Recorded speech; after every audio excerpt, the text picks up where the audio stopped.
A manhunt for the person who fatally shot conservative activist and father of two Charlie Kirk is over after President Donald Trump announced the suspect is in custody. 31-year-old Kirk was the founder of the conservative youth activist organization Turning Point USA. He was fatally wounded on Wednesday, September 10th during a campus event in Utah Valley University in Orem, Utah. Authorities have identified 22-year-old Tyler Robinson as a suspect who allegedly killed Kirk. Here is a timeline of how the shooting unfolded and how Robinson was arrested. According to Utah Governor Spencer Cox, suspect Tyler Robinson arrived at UVU's campus at 8:29 a.m. local time on the day of the shooting, driving a gray Dodge Challenger. Bo Mason, the commissioner for the Utah Department of Public Safety, said authorities tracked the suspect's movements onto the campus. Through the stairwells, up to the roof, across the roof to a shooting location. At 12:07 p.m., a crowd awaits Charlie Kirk at UVU, the first stop on Turning Point USA's The American Comeback Tour. Supporters start chanting Kirk's name ahead of his appearance. Around 12:09, Kirk makes his appearance and throws hats out into the crowd of about 3,000 people. All right, we're going to get started, everybody. You know how it works. 12:11 p.m., Kirk begins speaking, opening debate and answering questions from individuals in the crowd.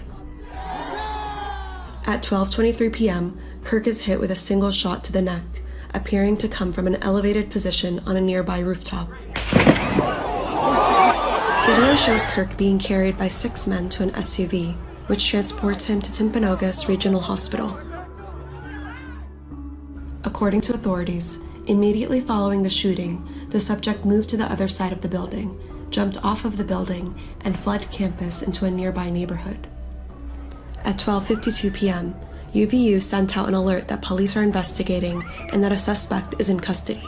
The person of interest is released after questioning. At 2:22 p.m., the Orem Police Department said the shooting suspect was not in custody and is still at large. At 2:40 p.m., President Donald Trump announces in a post on Truth Social that Charlie Kirk has died from his injuries, writing, quote, "No one understood or had the heart of the youth in the United States of America better than Charlie."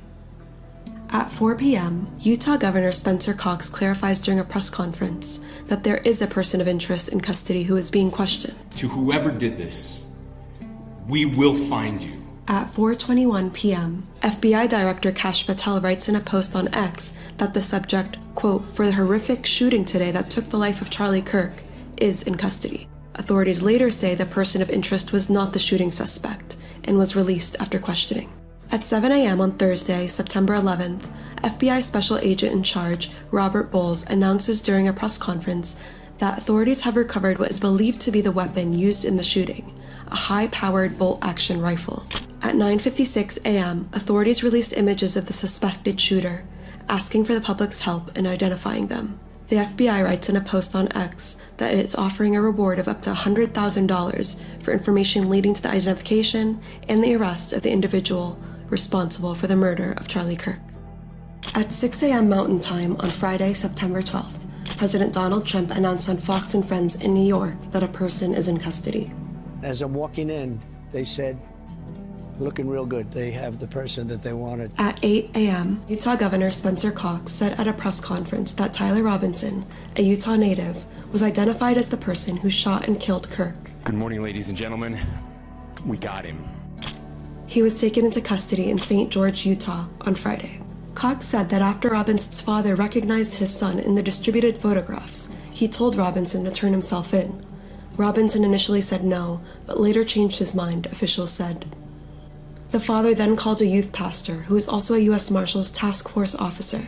The officer advised the father to have Robinson stay in place. This information was then conveyed to the FBI. I'm grateful that at this moment we have an opportunity to bring closure to this very dark chapter in our nation's history. All right. This is Ted King, and you have tuned in to the most dangerous combat sport in the world, American politics. Upon noticing several flags waving half-mast and realizing, knowing nothing about who Charlie Kirk was, decided to do a deep dive into who this individual, Charlie Kirk, was and what he stood for. So I'm going to quote you real quick. You said, if I see a black pilot, I'm going to be like, boy, I hope he's qualified. Are you going to do that? Yeah, I mean that is correct. Yeah, that's correct. Okay, so can we both agree? What was the context of what I said, though? What was the context? I don't even want to get into DEI because your opinion on DEI, it doesn't really help it in this case. So, if the context between what you brought up was that you believe that because they were being hired because they were black. Okay, so can we both agree that every single pilot, whether black, white, whoever, has to go through FAA certification? No, actually, we can't. New lawsuit shows that black pilots and female pilots have the standards being relaxed. No, for them. sir. Can we agree at the time of February 29th or 2023 when you said it at the time? No. No, actually, I said it. That's why you don't know the context. Is that new lawsuits were showing that they were relaxing the standards for air traffic control and pilots in order to meet the standards. The context of that was diversity, equity, and inclusion. What does that have to do with hiring? Everything. DEI definitionally is that we will hire more of a race versus a different race. So, for example, United Airlines said that they want 50% of their new pilots to either be women or black. Okay. Currently, just so you understand, it's like 8%. So they want to go from 8% to 50%. Okay. And every time DEI is implemented, every single time, the lowering of standards occurs. Every single time. Lowering of standards? Correct. So can I prove it to you? We both want excellence, right? Okay. If you and I said, hey, we want 50% of the new people going in the NBA are white. Okay. Would the NBA drop in its standard? No. The National Basketball League? No. If we said 50%, if we say 50% of the NBA dropped and it was only white. No. You're saying would the standard go down? I'm not hearing what I'm saying. If 50% of all new people going in the NBA were white by decree, would the quality of play of the NBA decrease? Would the quality of play in the NBA decrease? Yeah. No, if they're the same standard of basketball play. Hold on, let's talk realistic. Well, what are you saying realistically? You're asking me if 75% of the NBA is black. 75%. So does that mean white players are less better, or does that mean whites are not as good at basketball as blacks? Okay. I mean, we got some big. Everybody, calm down. We got some big exceptions. I mean, we're very proud of Larry Bird. Okay. No, he's good. We're very proud of Luka and Nikola. However, the point being, let's implement DEI in the NBA. Okay. If all of a sudden 50% of all the players have to be white, which means they have to say no to otherwise good black players. There was a time where this happened, right? Well, no, I of course, and the league wasn't as good. That's the point. No, you understand that there was a time where the exclusion of African American players was in the NBA, right? No, for sure. I acknowledge that, and the league got better as blacks were allowed in. Did it get better, or did we just integrate ourselves in? Well, hold on, no, but wait, the players in the league averages around that time weren't worse. We just got better. Hold on. Do you actually think that? Why is it that 75% of the NBA is black? Right now? Yeah. I mean, well, it was a certain point around 1965 why where is a it, law answer the passed question. where we can actually... Why is it that 75% of the NBA is black? Because we integrated into the league. No, because the best players are allowed to play in the NBA. Well, actually, the best players in the NBA are European-born. Well, they're not even African-American. I mean, a couple of them are. As I said, we're very proud. No, we're very integrated within sports, but what does that prove? That proves that the NBA is not built on DEI. It's built on excellence. No, the NBA isn't proof. So when you mention DEI, you're now saying that it's... You obviously don't know what DEI is. DEI... How I know what DEI is if you're not giving me a proper explanation DEI on what is it is. racial quotas. Racial quotas? Yes. You've never heard of DEI before. So, do you know what a racial quota is? You have to have a certain amount of a certain race. That is what United Airlines did. Mm-hmm. We must get to 50% of our pilots to be black or women. Okay. Therefore, if the NBA said 50% of our players have to be white, I guarantee you, we could try to get as many Serbs and Croats as possible. It's not going to make the NBA the best league. Instead, the NBA has a policy of which the NBA and the FAA and the United Airlines should have the same policy. It doesn't matter the color of your skin. It matters how good you are at what you do. So excellence matters. Wait. Okay. So what you're saying is, everybody's good? So what you're saying is the NBA is a great example of... No, it's a bad example. Because in the example that I gave you, I said when you say a black or female pilot might be less qualified because of DEI, what you're implying is that they didn't earn their spot. Correct. They didn't, because that's what DEI does. That's what you're implying? Because you're there because of the quota, not because of excellence. Does DEI give you the opportunity because of who you are, or does it open up access? No, it gives it because of literally the color of your skin. Charlie, you are quoted by saying that, guys, Charlie...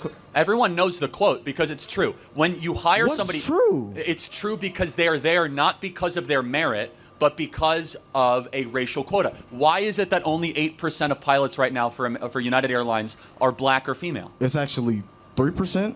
Oh, that proves my point even more. And no, it doesn't. It's, guys, DEI is the reason why they're not in these positions. But it's because they're... Listen. Man, you are making no sense at all. That's cool. No, explain to me what... Diversity, equity, and inclusion is the... Sorry, okay. Explain to me what a racial quota is. Diversity, equity, and inclusion is the reason as to why accesses are now open to certain races. Hold on. Can a black person not become a pilot before DEI? What are you saying? Was it equal opportunity or was it equal access? But was it equal opportunity? Was it equal access? It's Charlie? equal. Both. It's both. Yes. It's equal opportunity and it's equal.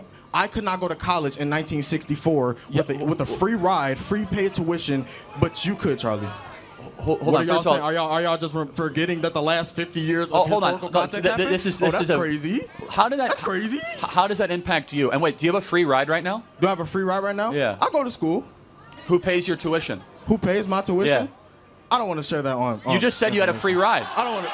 Wait, hold on. I said in 1964, No. So it's 2025. Let's stay focused on today. So in 2025, even with equal opportunity and open access, it's not. That's what diversity, equity, and inclusion is. It opened up access for people like me to get these opportunities. But so someone has to pay for your college. Who's paying for it? You're saying someone has to pay for my college? Yeah. So taxpayers are paying for your college? Deposit the money into the bank right now. Well, show me your bank account. It's taxes. Wait, Charlie Kirk. This is a publicly funded institution. But the publicly funded institution, we are one of the it's top three. ISU, University of Illinois Champaign, and the University of Illinois Chicago. 3 schools, universities that are getting funded more than other universities in Chicago. So yes, we do get funded more. Yes, I'm well more access to get a free ride. But what if I went to Chicago State University? Right. Would I get a free ride then? I wouldn't recommend anyone goes to Chicago State. Why not? Why not? It's a terrible school. Well, Charlie, are they funded?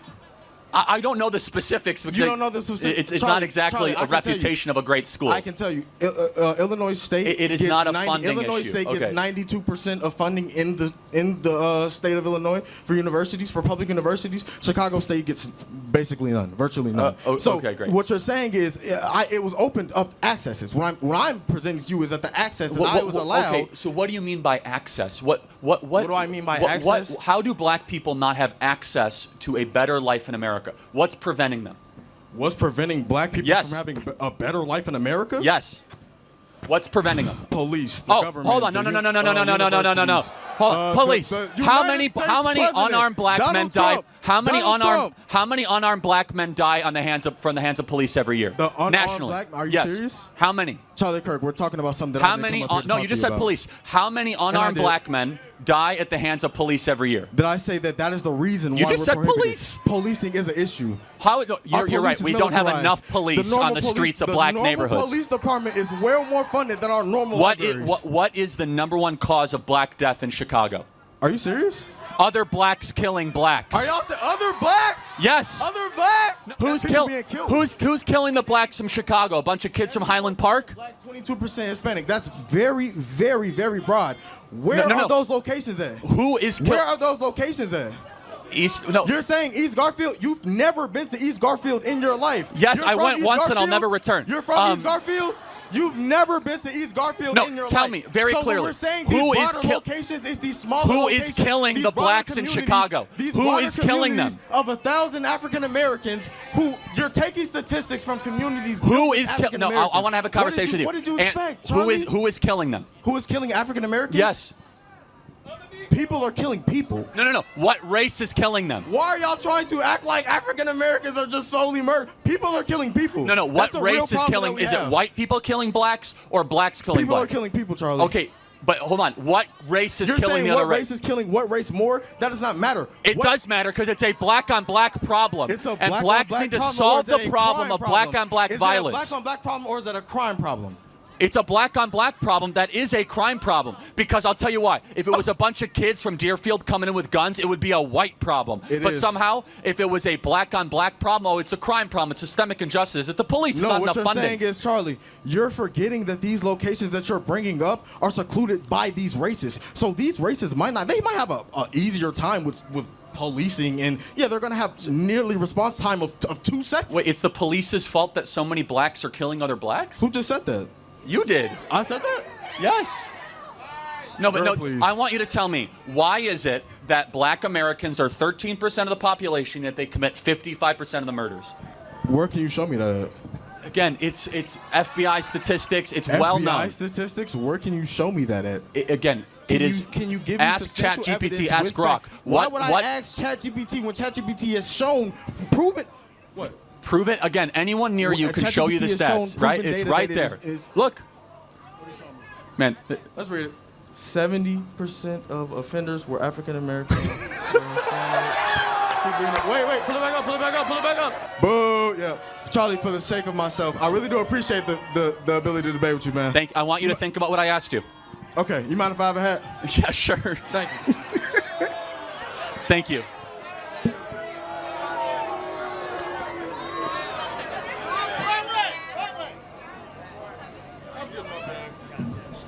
That was an instant fact check right on air. Give me your perspective on DEI, and because based on what I heard earlier, I feel like you don't think I belong here. Oh, because really? Of Why? How I am a black man, and because of DEI, I'm not qualified enough. Are you? To be here. Yes, I am. Okay, great. Then you belong. But why do I have to prove that to you? You don't. You brought it up. I didn't. Okay, but can you explain to me your position on DEI? Yes, people should not be in positions just because of the color of their skin. Hard stop. Okay, but do you feel like I'm here because I'm not feeling anything towards you, actually. Okay, I'm not prejudicing you. I'm not stereotyping you. I'm saying it's a material. I'm not saying you are. I'm not saying you are. No, you are. You said I don't feel comfortable being here. You started with. I didn't say I wasn't comfortable being here. hold I on. said I feel like you made it to where I got here through DEI. So let's examine that. What have I said that makes you feel that way? When you mentioned how DEI is only just putting people of color and marginalized groups in spaces, even if they're not so Correct. qualified. That's exactly what DEI does. But that's not all that it does. You're categorizing it as something it isn't.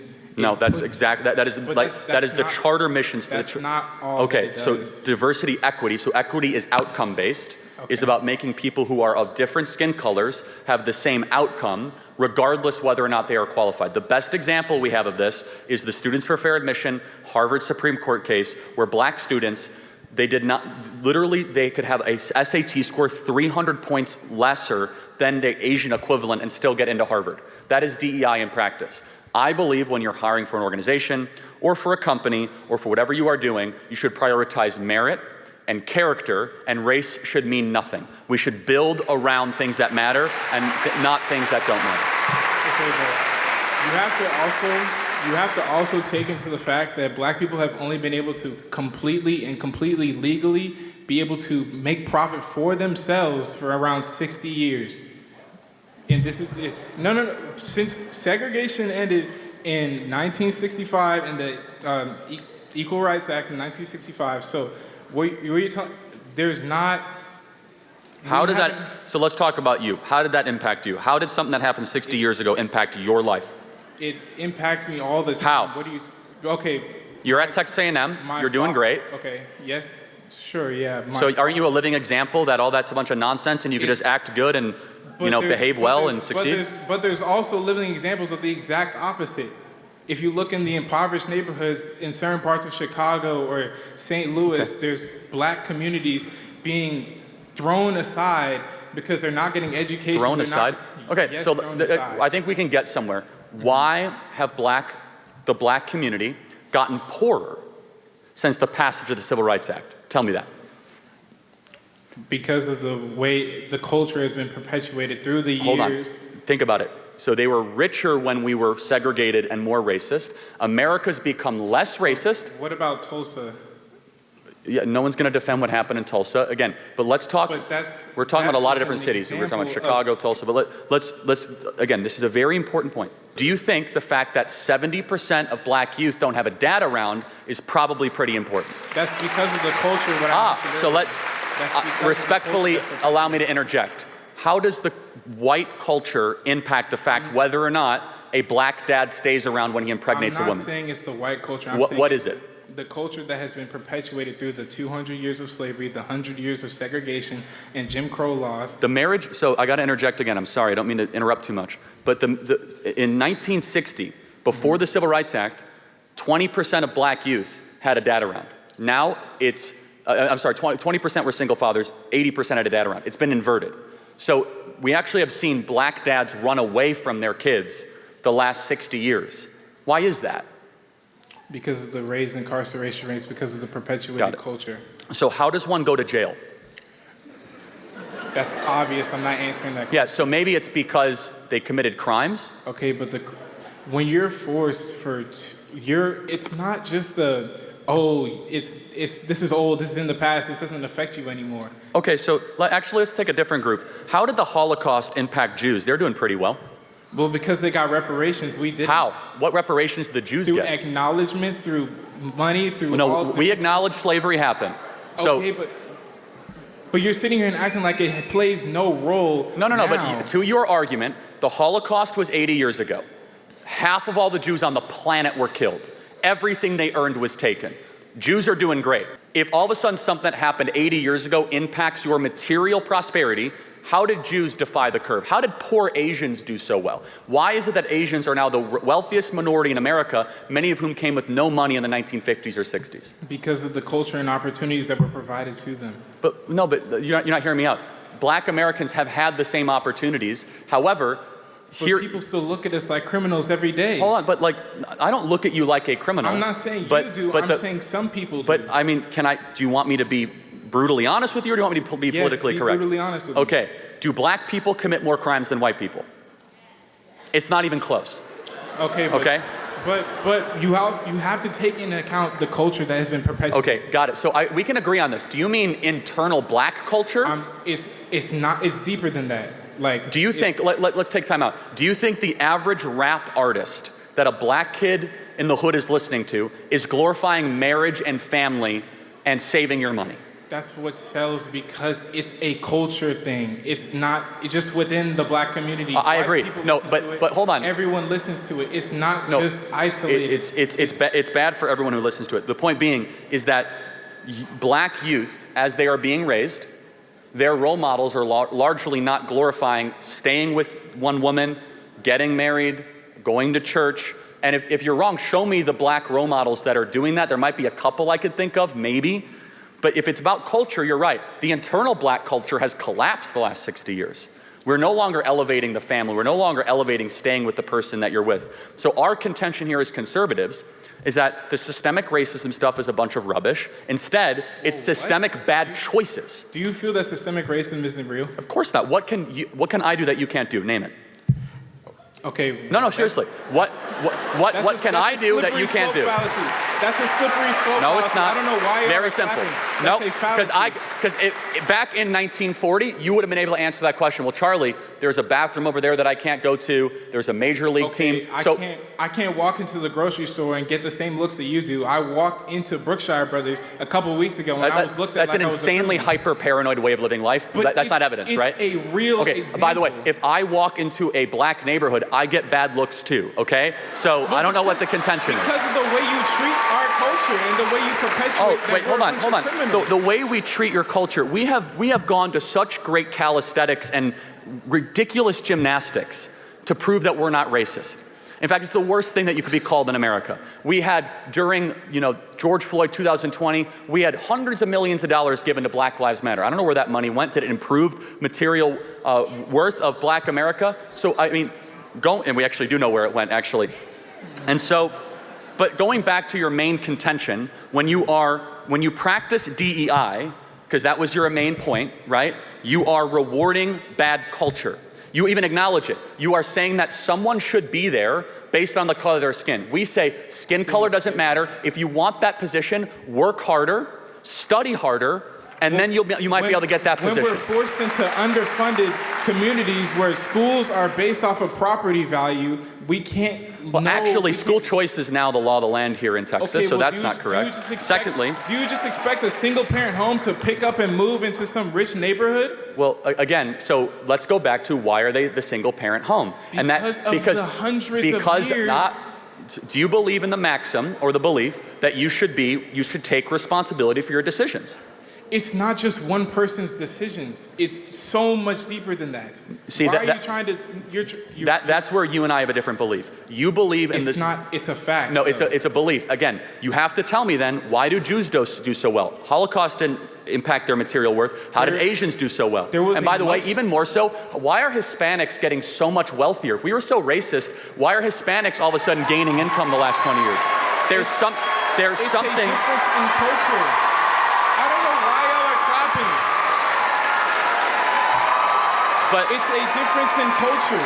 The way that each culture is treated is so vastly different in America. But again, you have to tell me, other than bad looks at the grocery store, how else is your future, you as a man in America, not a black man, how is your future somehow restricted by racism? My natural hair is seen as unprofessional when I go into an office or workplace.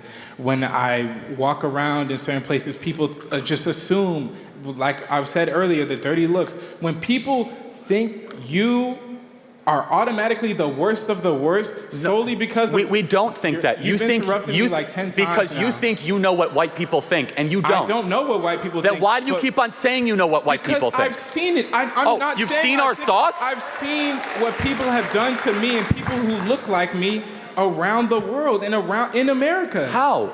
Again, you are. Let's just make an example. You are here in the wealthiest country ever. Yes. At an amazing university with all the opportunity imaginable in front of you. And all you want to do is look backwards at everything that prevented you when you are a glaring example that there is no systemic racism and you can actually achieve your wildest dreams. Whoa, I never said that. Hey, I'm not the only black person who exists out there. There's so many people who this culture is affecting to this day. Do you know black Americans are the richest black people on earth? You cannot find a black majority country or any country where black people have significant representation where they are as wealthy, because even the poorest people in America are in the top 5%, the top 2% of wealth around the world. And so my whole belief is stop acting like you're a victim and start making better choices. Not acting like a victim, whoa. Respect. This is not a victim mentality. No, it fundamentally is, because white people are not out to get you. There is nothing holding black people back. Let me say that again. There is nothing holding black people back. In fact, the opposite. You can get into colleges with lower test scores. But you could say things that white people can't say and not be fired for it. Black people are wildly disrepresentation. People say that to me all the time, and they just walk around like it doesn't mean anything around here. Say what? Say the what? The N-word. I'm not going to say it on this public platform, but people say it to me all the time. Derogatorily. Yes. No, I think you're lying. Why would I be lying about So you're trying to tell me at this campus, did you report it to Student Services? I'm not. I have too much on my plate to worry about this. So you're going to say at this campus, you're going to indict the moral character of Texas A&M. I'm not indicting the moral character of Texas A&M. Oh, yes, you are. You're saying that. I'm indicting the moral character of one person or a few people. Oh, now it's one. So you heard it all the time, and now it's one. Got it. So it's not okay. You're taking me out of context. This is the point: is that I don't believe you, because now you resort back to a race hoax to make it seem as if the white kids on this campus are like racist and terrible. White kids. Oh, so was it a black guy that said it to you? I'm not. It matters a lot, because this is how lies are able to grow. Jussie Smollett, we see this. You have to challenge them head on. Do you think I'm lying when I say that people say the N-word around here? And just if I think a white person comes up to you derogatorily and says, shut up, N-word, I'm not saying they said it. I said, are they saying it derogatorily? But that doesn't mean it's word for word like that. But okay, so then it's not an insult then. So then don't bring it up as if it's evidence of racism. Because you brought the N-word up first. I didn't. No, I didn't. No. You specifically said, name me an instance of the N-word. No, I said black people can say things that white people can't say. Of course that's true. But that's automatically implying that one word. It's more than that. But let me just kind of build this out further. What is it then? There's a lot of things black people can say. Explain it to me. You want me to give you more examples of things? Yes. Black people are allowed to talk about black culture in a way that white culture cannot. For example, black people can go up and say that there's a baby mama problem in black America, and white people are not allowed to say that. Oh, I just did, so what are you gonna do, cancel me? Black people are allowed to say, I'm a grown man, I got way too much to worry about. Black people are allowed to say that there is a systemic fraud issue within the PP loan application in black America. Black people are much easier to be able to say that black individuals, despite being 13% of the American population, commit 55% of the murders. If most white people say that at a job, they would get fired for being a racist. I don't care because I say whatever I want. So black individuals have much more intellectual public freedom than white people do. If a white person were to come up and say, you know, black America really needs to get its act together and stop sleeping around all the time, and it needs to actually have monopoly. Why would you because it's true. Because why would you just walk up to someone and talk and attack their culture from the outside? Well, hold on. Hold on. Let's look at the evidence. You said to myself, you said there's all these people suffering in Chicago. There's all these people that are terrible. I'm telling you why. It's because there's been bad decisions that have been institutionalized. Let me finish. And rap artists and athletes and people at the top level of black society that refuse to ever challenge the core rot in black America, which is that they are allowing degeneracy and hedonism to eat the soul of what once was a beautiful black culture, and instead they go around saying it's the boogeyman of racism, the white man is out to get you, and the result is black America is doing worse than it was in the 1960s. That is the contention, period. It's not just that. It's a culture. It's so much deeper than the present day we are in. I don't know why you're pretending like it just doesn't matter. What doesn't matter? You mean things that happen? Again, I've been through this multiple times. Let me just ask you one. But you're not listening to understand. No, you're listening to reply. No, I'm doing both actually. And so, okay. But let me just ask one final question, right? Mm-hmm. Which is that you have your entire future ahead of you. Mm-hmm. When you are hired for a job, would you rather be hired because of your race or because of how qualified you are? It doesn't boil down to just that. That's what DEI is, man. No, it's not. Yes, it is. No, it's not. It is definitionally the hiring of people. They're not just going to immediately see. You get extra points if you're black with DEI. That's how it works. Racial quotas elevate people based on the color of their skin. So do you think I got extra points to come here? I don't know. You said you were qualified, but affirmative action was institutionalized in Harvard and in Texas and a lot of other places. There is nothing that is preventing black people from prospering. Nothing. The only thing is that you guys have been hypnotized to be victims of your own mind, to think as if there's a white person out to get you. I walk in the grocery store, they look at me differently. All that stuff is complete rubbish. The thing that is preventing you. Real life experiences. You're just denying my experience I just shared to you in front of all these people. If you think that, okay, let me just be very clear. I know. America has come really far if your best example of racism is getting bad looks in a grocery store. We have made incredible racial moral progress. That's only my experience. There are so many other people out there. I'm happy to hear every example that they have. It boils down to this. We are not just a racist country. We are the least racist country ever to exist. We go out of our way not to be called the R word, to demonstrate that we aren't racist, to show to people that I have compassion for others and that I want to try to help people of different skin color. But at its fundamental core, I have to go back to this. I don't actually think skin color matters that much. I don't. I want a country that aims towards MLK's dream of one based on content of character and one on competency. I think the hyper-race obsession of this country is really bad.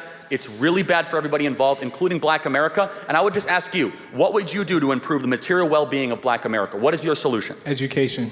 Okay, we've spent trillions of dollars on education. It's not trillions. You need to fundamentally change the system of education because there's not enough funding.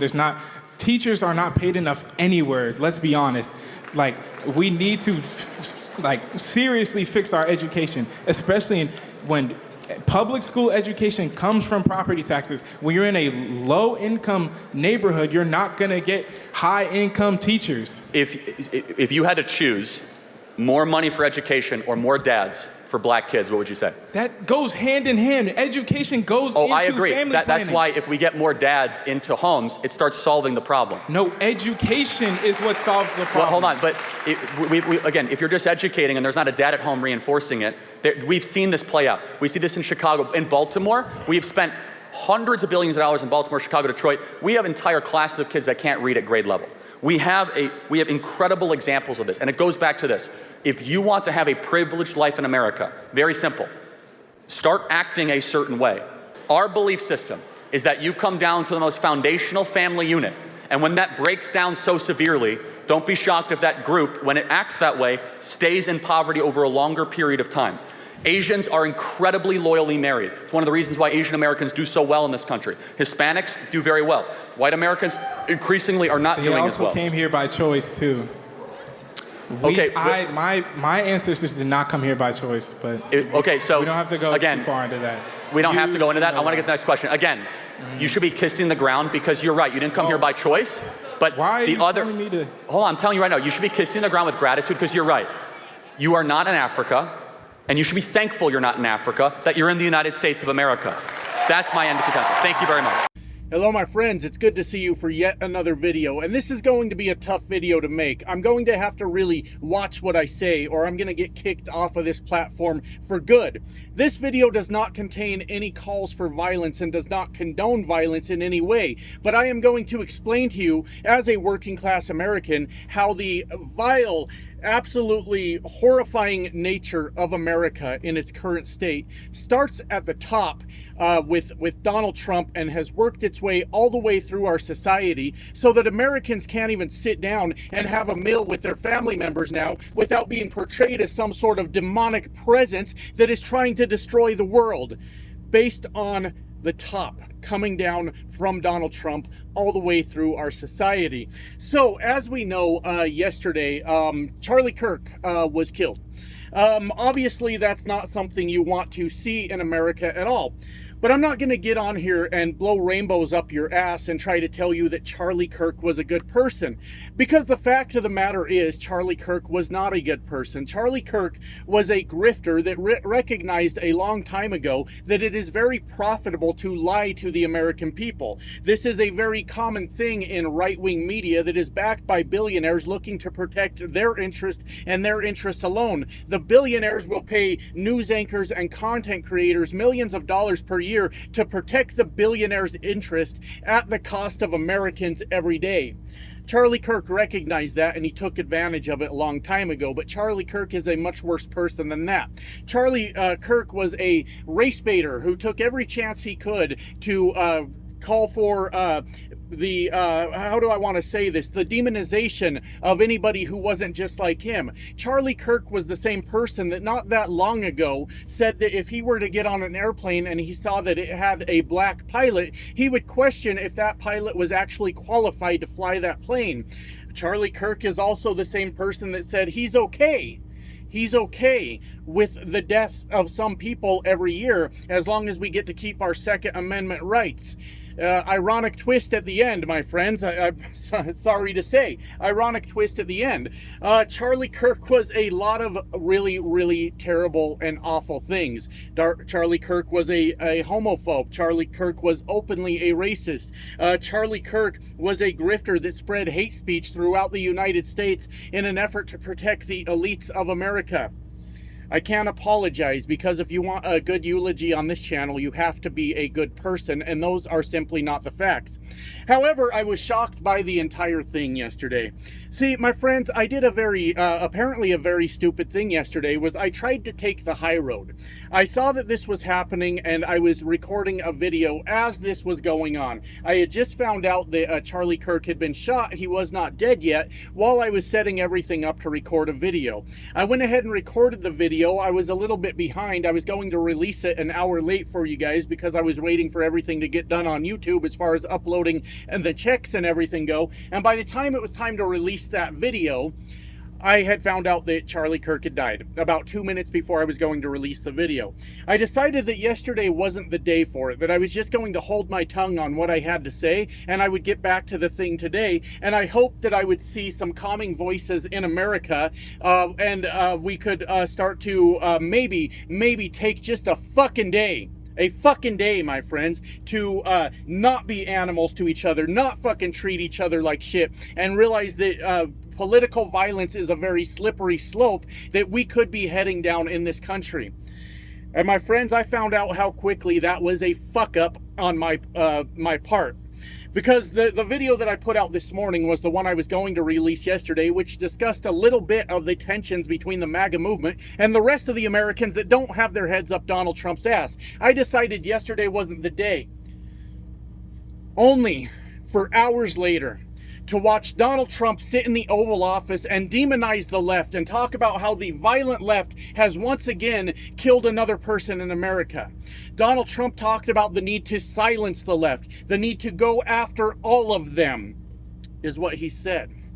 From the top of this country all the way down, before a suspect had even been taken into custody. After Kash Patel had fucked the thing up so bad, he'd taken 2 people into custody, went on the internet to claim they had the person, then had to go on the internet and say they had to let the person go. Kash Patel has already botched this entire fucking thing at this point. But we sat there and we listened to the president call for action to be taken against the left in America, my friends. That is what we saw.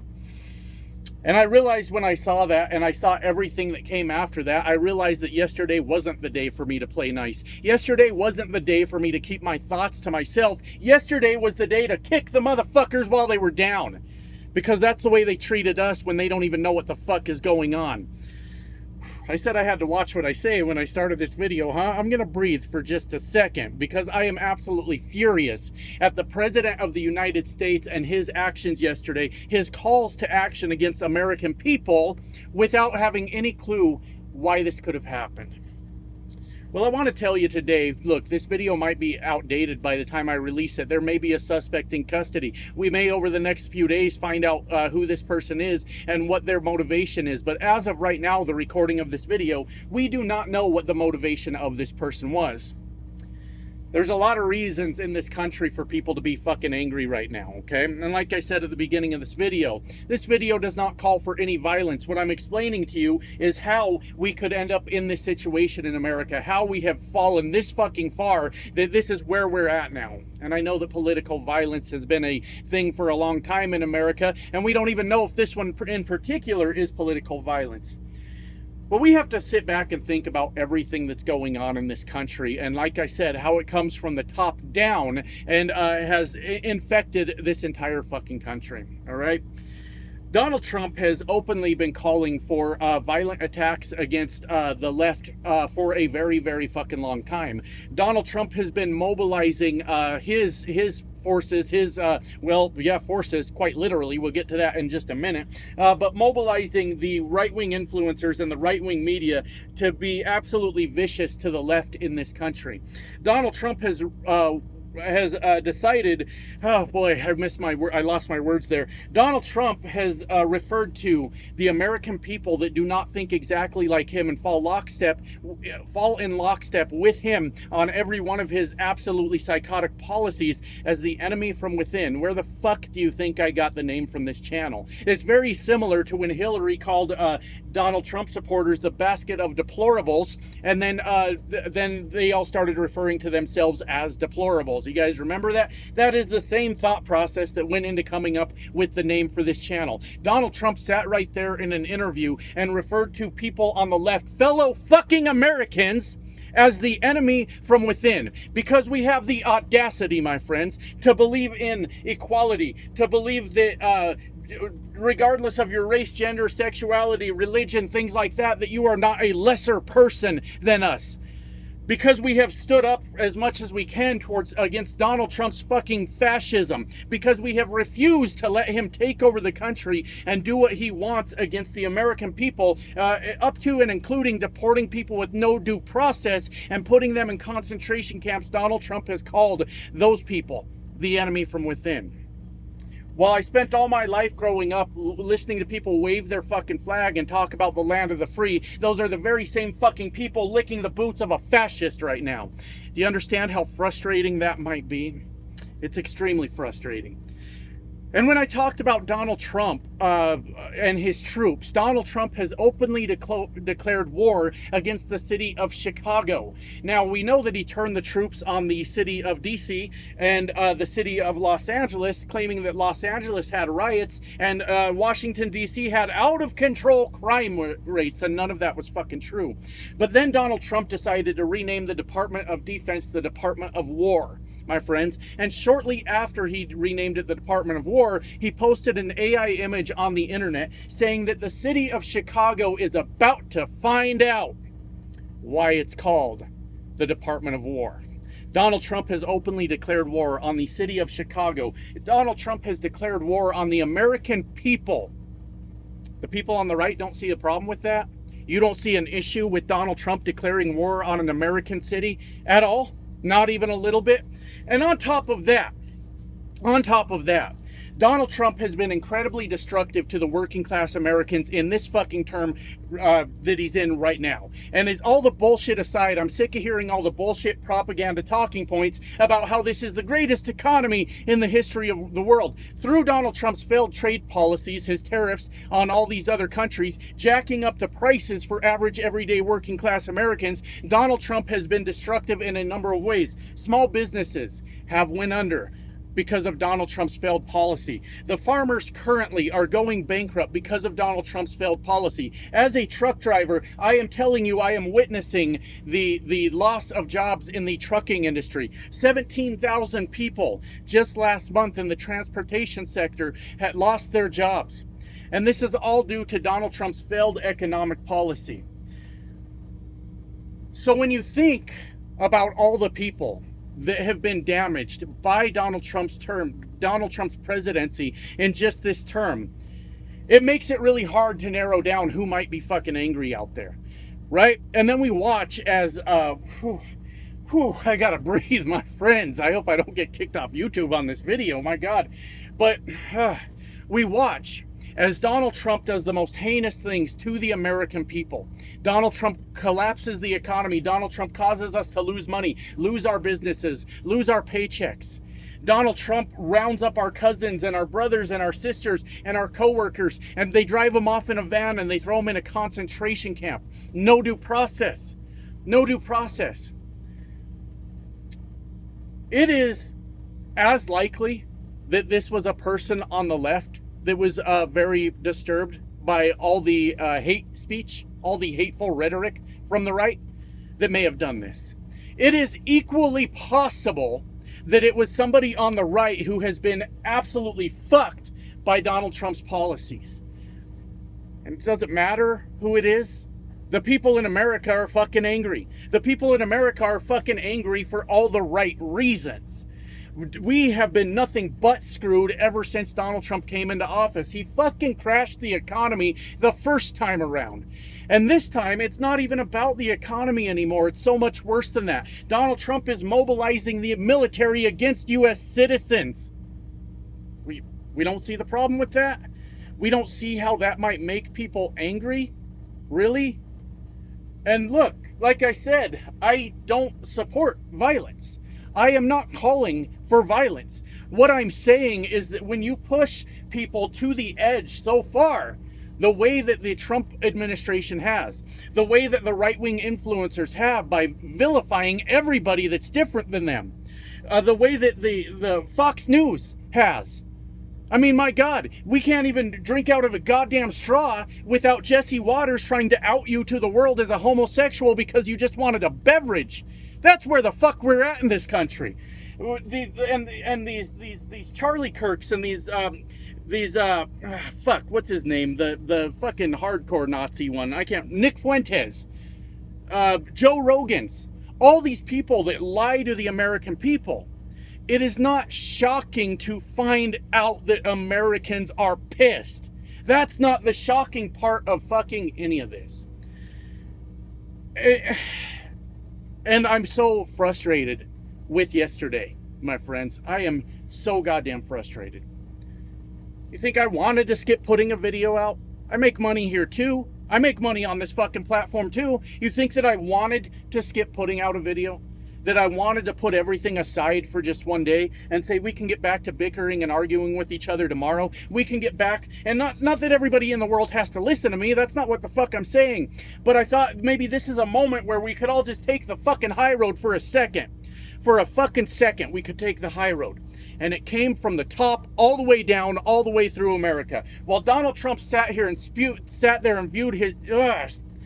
spewed his vile shit towards the left in America. We watched as Jesse Waters declared war on the left. We watched as many social media influencers declared war on the fucking left.